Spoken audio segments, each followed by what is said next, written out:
अब आपको अपने देश में यहां संसद में हो रही राजनीति के बारे में बताते हैं। प्रधानमंत्री मोदी ने कल बहुत भावुक होकर देश को सकारात्मक राजनीति का रास्ता दिखाया था। राज्यसभा के नेता विपक्ष गुलाम नबी आजाद के लिए एक फेयरवेल स्पीच के दौरान प्रधानमंत्री ने कहा था कि राजनीतिक कड़वाहट के बावजूद विपक्षी नेताओं से सीखने का मौका खोना नहीं चाहिए। लेकिन गांधी परिवार को प्रधानमंत्री का यह संदेश बिल्कुल अच्छा नहीं लगा। सबको साथ लेकर चलने वाली राजनीति के पाठ का मतलब शायद गांधी परिवार को समझ में नहीं आया। और आज प्रधानमंत्री मोदी लोकसभा में जब बोल रहे थे तो कांग्रेस को यह बात बिल्कुल अच्छी नहीं लगी। कल की दोस्ती कांग्रेस ने एक ही दिन में भुला दी। पहले कांग्रेस के सांसदों ने खूब हंगामा किया, कई बार प्रधानमंत्री को टोका और फिर उन्होंने सदन का बहिष्कार कर दिया। और प्रधानमंत्री जब बोल रहे थे तो ये सारे लोग उठकर सदन से बाहर चले गए। इससे बड़ा दुर्भाग्य क्या हो सकता है? ऐसी कंफ्यूज पार्टी न खुद का भला कर सकती है, न देश की समस्याओं के समाधान के लिए कुछ सोच सकती है। इससे बड़ा दुर्भाग्य क्या हो सकता है? ऐसी कंफ्यूज पार्टी न खुद।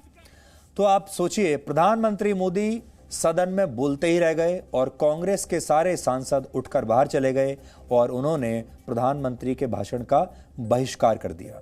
तो फिर इस लोकतंत्र का फायदा क्या हुआ? प्रधानमंत्री ने कल गुलाम नबी आजाद की कितनी तारीफ की, यहां तक कि उनके इस बारे में बात करते करते उनकी आंखों से आंसू भी निकल आए। और उन्होंने कल एक बड़ा शानदार उदाहरण देश के सामने पेश किया कि हो सकता है कि हम अलग अलग पार्टियों में हो सकता है वो विपक्ष में है और ये सत्ता पक्ष में है, लेकिन इसके बावजूद जो मानवीय रिश्ते हैं वो दोनों के बीच में हमेशा बने रहने चाहिए और दोनों को मिलकर भारत के लिए काम करना चाहिए। लेकिन ये बात राहुल गांधी को बिल्कुल अच्छी नहीं लगी और वो अपने सांसदों को आज लेकर बाहर चले गए। और हमने कल भी आपसे ये बात कही थी कि गुलाम नबी आजाद की तारीफ तो कर रहे हैं नरेंद्र मोदी, लेकिन गुलाम नबी आजाद को इसका नुकसान बहुत होगा और अगले ही दिन कांग्रेस पार्टी ने उसका बदला ले लिया।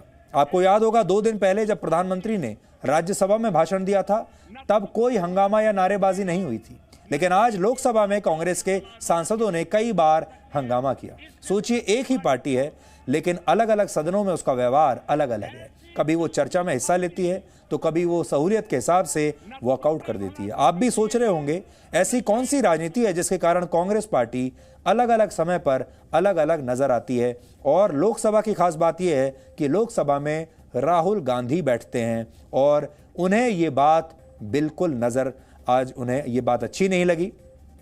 राज्यसभा में तो वो मौजूद नहीं थे इसलिए कुछ कह नहीं पाए होंगे, लेकिन लोकसभा में उन्होंने वही किया जो उनके मन में था।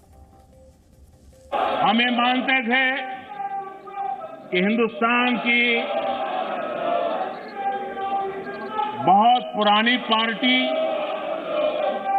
कांग्रेस पार्टी, जिसने करीब करीब 6 दशक तक इस देश में एक चक्री शासन किया, ये पार्टी का ये हाल हो गया है कि पार्टी का राज्यसभा का सबका एक तरफ चलता है और पार्टी का लोकसभा का सबका दूसरी तरफ चलता है। ऐसी डिवाइडेड पार्टी, ऐसी कंफ्यूज पार्टी न खुद का भला कर सकती है, न देश की समस्याओं के समाधान के लिए कुछ सोच सकती है। इससे बड़ा दुर्भाग्य क्या हो सकता है? कांग्रेस पार्टी राज्यसभा में भी है, कांग्रेस पार्टी के वरिष्ठ नेता राज्यसभा में बैठे हैं, लेकिन वो एक बहुत आनंद और उमंग के साथ वाद विवाद करते हैं, विस्तार से चर्चा करते हैं, अपनी बात रखते हैं। और यही कांग्रेस पार्टी का दूसरा तबका अब समय तय करेगा। यानी कांग्रेस पार्टी राज्यसभा में अलग है और लोकसभा में अलग। आजकल देश में एक शब्द की बहुत ज्यादा चर्चा हो रही है जिनके बारे में आज हमने आपको बताया, और वो शब्द है आंदोलन जीवी, जो आंदोलनों के जरिए ही अपनी पूरी शक्ति, अपनी पूरी ऊर्जा लेते हैं, आंदोलन के जरिए ही अपनी कमाई भी करते हैं, उनकी रोजी रोटी ही आंदोलनों से चलती है और उनकी जो राजनीतिक शक्ति है वो भी आंदोलन से ही आती है। यानी आंदोलन ही उनका करियर बन चुका है। इन्हीं के बारे में आज हमने आपको थोड़ी देर पहले बताया। इस शब्द का प्रयोग प्रधानमंत्री मोदी ने 2 दिन पहले राज्यसभा में किया था और इसका मतलब समझाया था, और आज फिर प्रधानमंत्री संसद में बोल रहे थे और उन्होंने देश को आंदोलनजीवी और आंदोलन के बीच का फर्क समझाया।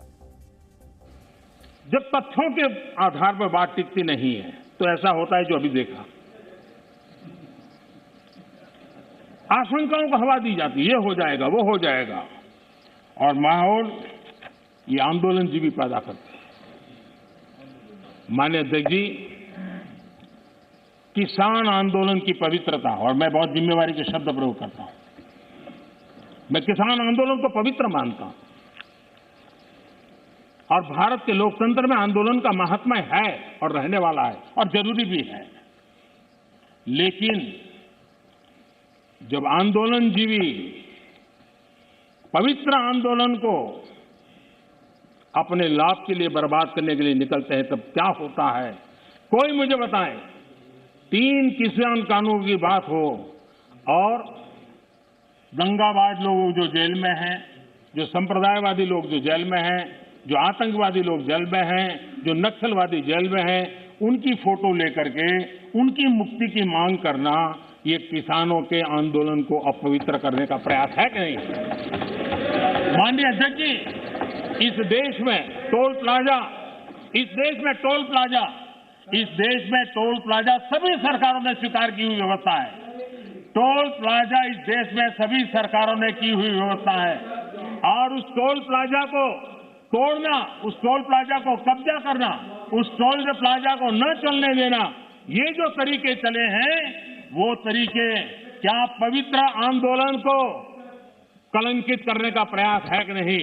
जब पंजाब की धरती पर सैकड़ों की तादाद के अंदर, पंजाब की धरती पर सैकड़ों की तादाद के अंदर जब टेलीकॉम के टावर तोड़ दिए जाएं, क्या वो किसान की मांग से सुसंगत है? क्या किसान के पवित्र आंदोलन को बर्बाद करने का काम आंदोलनकारी ने नहीं, आंदोलनजीवियों ने किया हुआ है, और इसलिए देश को आंदोलनकारी और आंदोलनजीवियों के बीच फर्क करना बहुत जरूरी है, और देश को इन आंदोलनजीवियों से बचाना वो भी उतना ही जरूरी है।